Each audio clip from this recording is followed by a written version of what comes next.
Adakah daya pada diri kita? La haula wala quwata illa billah. Tiada daya, tiada upaya pada diriku ini ya Allah, kecuali daya Allah. Maka sering saya sebutkan, kalau kita mendengar suara azan, waktu orang mengatakan Allahu Akbar, Allahu Akbar, apa jawab kita? Allahu Akbar, Allahu Akbar. Waktu orang berkata, muazin berkata, asyhadu an la ilaha illallah, kita jawab, asyhadu an la ilaha illallah. Waktu muazin mengatakan asyhadu anna Muhammadar Rasulullah, kita jawab asyhadu anna Muhammadar Rasulullah. Tapi ketika muazin berkata hayya 'alas shalah, mari kita solat, apa kita jawab? La haula wala quwata illa billah. Aneh. Sebelumnya kita Allahu Akbar, kita jawab Allahu Akbar.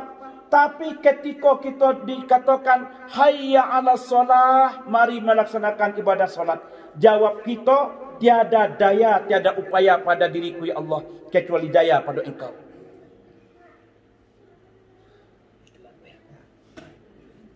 Tidak ada daya.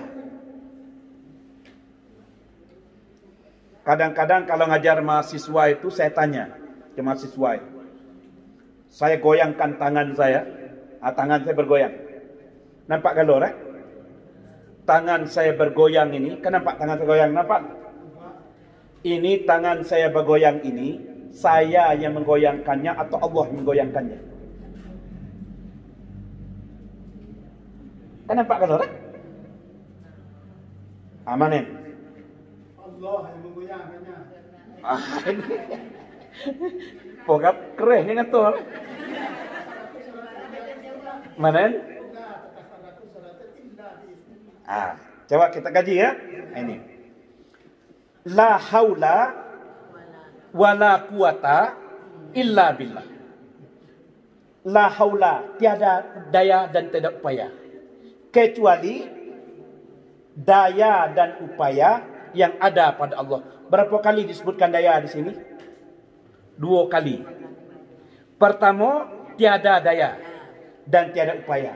Yang kedua, kecuali daya yang ada pada Allah.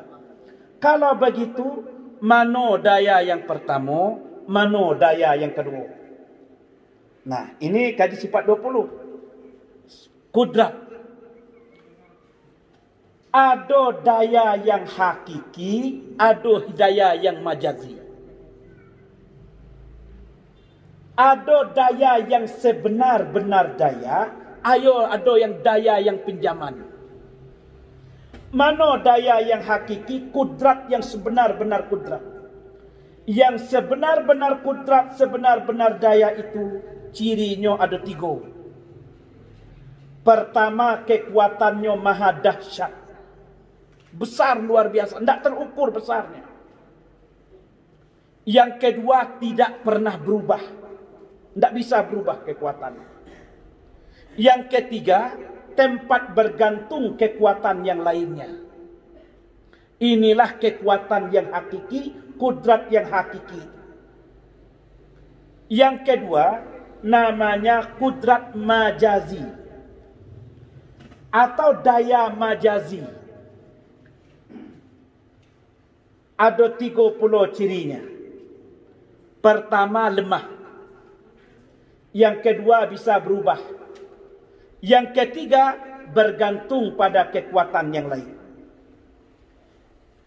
Kalau begitu, la haula, tiada daya. Daya yang mana? Daya yang majazi. Ngan ada pada kita. Daya yang ada pada kita, pertama kecil. Aminin, dia bisa aku menggerakkan.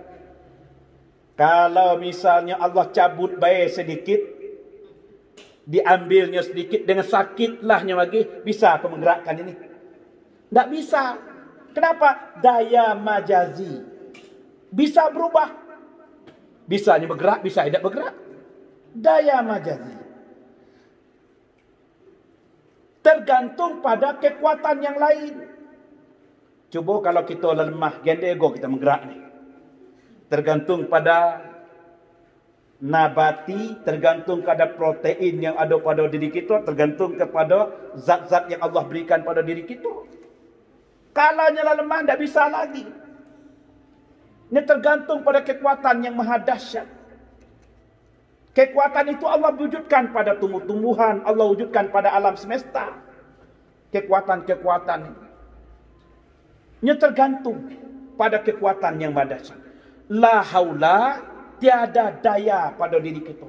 Tiada daya pada alam semesta. Tiada daya kepada segala yang ada. Tiada daya. Bunga bisa kembang, bisa elok, bisa dimaling orang minum kalau elok bunganya. Itu karena ada daya yang Allah titipkan di situ.